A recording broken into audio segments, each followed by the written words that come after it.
first story is titled, "Am I the a-hole for leaving, when my brother-in-law told my husband to get a DNA test right after my pregnancy announcement?" Situation is terrible. My joy is officially ruined by what happened. Me, 29 female, and my husband, 34 male, been wanting kids for over 3 years. We had issues we needed to deal with, and it was really difficult having to live with the frustration over and over again. I'm currently pregnant with our first child. I'm suffering from anemia, so it's high-risk pregnancy and I'm aware of it. But my husband and I never been this happy and excited. We waited a bit before telling the entire family. We planned on doing it during family dinner at my in-laws' house. But plans changed. My brother-in-law was there with my sister and 2 kids at my parents'. He's younger than my husband, and got married to my sister a bit young. He's always been negative and bitter towards us, always making hurtful comments about my failed pregnancy, and constantly threw the fact that he and his wife have kids in my face. Last night, we were gathered at the table, and right after we finished dinner, I announced my pregnancy to the whole family, and they all seemed happy and excited for us and started congratulating us. I noticed my brother-in-law was the only one who didn't get up from his seat, and was just staring like he received some bad news, God forbid. My brother-in-law suddenly started asking inappropriate questions when/how, and whether this was a real pregnancy and not some symptom of untreated condition. He thinks I'm sick judging by my look. He then proceeded to tell my husband to make sure to get a DNA test just in case. The whole room went quiet. My husband just stared at him awkwardly. We both did. Brother-in-law laughed it off, saying it was no big deal and wondered why everyone was confused. He said he did it with his kids, so no problem. I was absolutely livid. I felt humiliated, my joy got robbed and the announcement was ruined. My sister started apologizing, saying he is just being a jerk and didn't mean it. But I immediately left with my husband after being publicly humiliated and questioned. My mom called me later, and said this is how he is, and that I shouldn't have left like that. But I felt offended at my own parents' house by my brother-in-law. She told me that I shouldn't ignore my sister's attempts to apologize, and wanted me to meet with them to discuss the issue and both parties apologize, but I wasn't willing to feel more stress than he already caused. Can you imagine waiting for years for this happy moment, then hear this type of comment by my brother-in-law? It's awful. He said it like it's the most casual thing in the world, and probably is making conditions to apologize for what he said. Both my husband and I are equally shocked and hurt by his comment. Now for the top comments. Jesus, not the a-hole at all. Your brother-in-law sounds horrendous, and your poor sister if he's insisted on DNA testing their kids too. Do not apologize for this, he was exceptionally rude and cruel, and you were more polite than I would have been. I mean, it almost could be spun as though he's blaming conception issues on his own husband, as well as suggesting unfaithfulness. Like a double whammy of stupidity and cruelness there. Not the a-hole. My mom called me later and said this is how he is and that I shouldn't have left like that. Leaving when someone says something like that is just how I am. And if she tries to say something contrary to that, talk over her, just how I am. Each time. Wanted me to meet with them to discuss the issue. I'm not the person who needs to have an issue sorted out.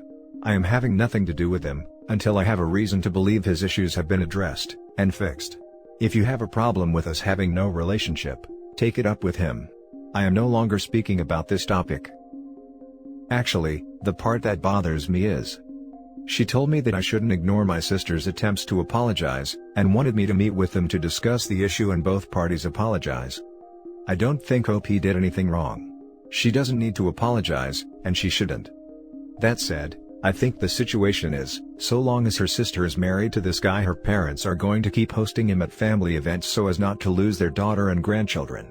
Which is likely why they want OP to just ignore his poor behavior, as they do, since they're trying to be peacemaker, and have everyone be able to show up to family functions.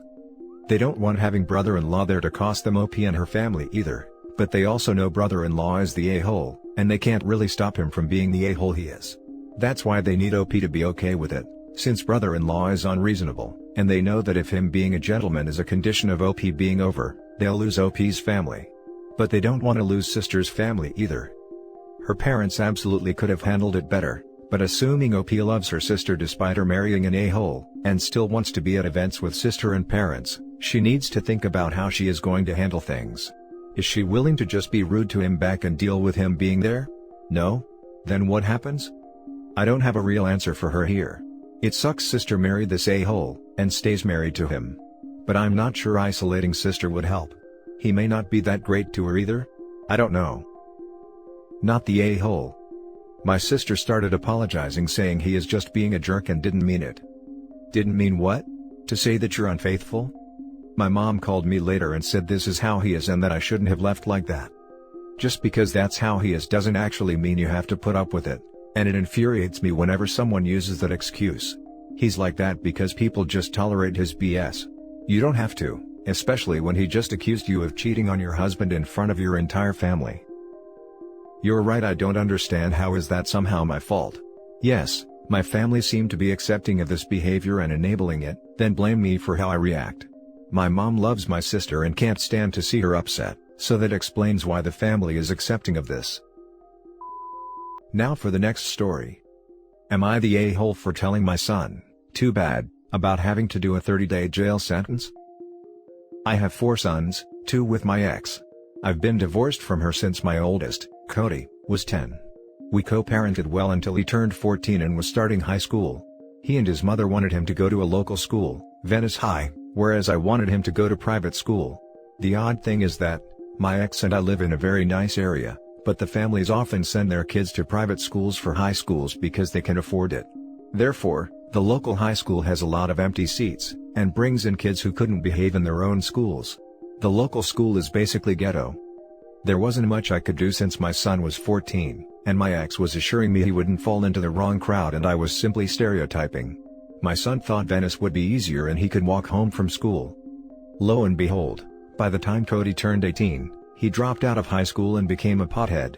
His days were filled with hanging out with other potheads he met at school, and skating and trying to be cool. His mom said he was finding himself, had plans to learn a trade, get a GED, etc. This led to him and I becoming estranged. Things at his mom's started to get crazy, so my other son decided to live at my place full time. My son told me that Cody and his mom were messing with Crystal. It made sense in a lot of ways. There's not much you can do with a tweaker who doesn't want to get help. Earlier this year, Cody got busted for felony Crystal. I paid a lot of money for a lawyer and rehab, so he could have the felony brought down to a misdemeanor upon completion of rehab and probation, and would have his record erased. He did get a 1-month suspended sentence on the condition he didn't get any more felonies. He was about to finish his program and probation, but he got caught with felony Crystal again. This was after he visited his mother. So far, he's never spent a single night in jail. He was always cited, but he will have to do the 30 days since he has a new felony charge. Technically, I could hire a lawyer to bring the new charge down to a misdemeanor, so it won't count against him. A public defender could do the same, but not before his court date in 2 weeks where he has to surrender for his 30-day term. I just decided to let him go to jail, and I would be perfectly fine with it. My ex and Cody are begging me to help, and I am. Now for the top comments. Not the a-hole. I went through a similar experience with one of my own children. 10 days in jail and 90 days in a state-mandated rehab program. That experience was what turned them around, and it's now been 3 years of sobriety and a whole new life.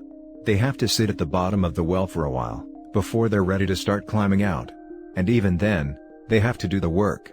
Don't send your kid to a spa rehab center. Send them somewhere that will make them do the hard work. Best of luck to you and to your son. This rehab can be really good sometimes, despite how it's sometimes portrayed. You're not the a-hole, but I'm side-eyeing you for calling the local public school ghetto. He's also blaming that school for his kid getting into substances. Couldn't have had anything to do with his mother taking crystals, of course. Must be the school. Not the a-hole.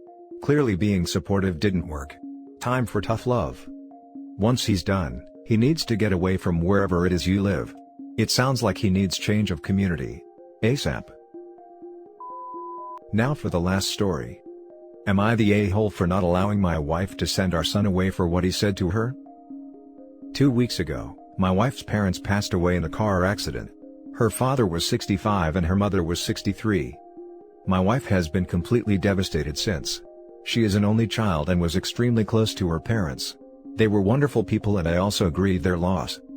The issue of this post stems from our son. Our son is 15, and has been pretty unempathetic to his mother. He is fairly introverted and started pulling away from his grandparents and us at 13, and now spends most of his time playing video games. He didn't react much to the news of their death. I have tried talking to him about it a few times, but he has told me that he didn't feel that close to them. I still have to go to work while my wife is on bereavement leave. Our son is doing 100% online learning and is also at home all day. Since the accident, my wife and son have had several bad interactions. Examples: wife was crying in the bedroom, and son barges in and asks when dinner is. Wife asks him to make himself something, he rolls his eyes and walks away. Wife set up online Zoom funeral with her aunt and cousins, her only remaining family, and asks son to attend. He gets on the call from his room but was on his phone the entire time and didn't wear a shirt. Wife asks if son would like anything from his grandparents' house as a memory. He loudly replies nope, and walks away. The big incident came 2 days ago.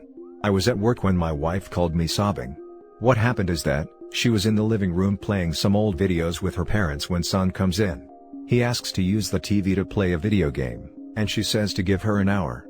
She then asks him to join her. His reply was, "Mom, I honestly don't give a crap. They were old and going to die anyways, can you just get over it already?" She sent him to his room and called me. I talked to him about it when I got home and made him apologize, but it clearly wasn't sincere. It upset my wife even more, and she asked to speak with me that night. She told me that she is having a hard time grieving with him constantly sharing the same space, and him being rude and dismissive of her. She proposed that he spend 2 weeks with my sister, since they have a similarly aged son he is good friends with. She wants the 2 weeks to go through everything from their house, deal with the legal stuff, and really process her grief. I do understand where she is coming from, but I shut her down. I told her that it is unfair to send him away, and that if she needs some time apart from him, she needs to be the one who goes. She argued that she needed my support through this, and if she goes, she has no one. I told her I loved her but our son comes first. She slept in the guest bedroom that night and hasn't spoken to me since. I feel horrible and I'm second-guessing my decision. Was I the a-hole here? Now for the top comments. You're the a-hole. Your wife lost both her parents, at the same time, and is suggesting the person disrespecting her grieving process go have a sleepover with a cousin. He is not exactly being punished here. She needs time to mourn, and your son is not only ignoring her needs, he is being very cavalier about the death, making it harder for your wife. At 15, surely he must understand that it's hard to lose a family member? What has happened in his upbringing that this part didn't go through? You say your son comes first. What I don't get is, how is this a competition? You're feeling a-okay son gets to go spend time with a cousin, or your wife gets to hear all about how her son doesn't give a crap about her parents or her? It's like comparing hitting your funny bone and having cardiac arrest. Sure, you can check out the damn elbow, but maybe the cardiac patient needs more help here. And by the war, I don't assume your son is okay. He is probably feeling very confused and has no clue how to handle it. You should probably get him some help.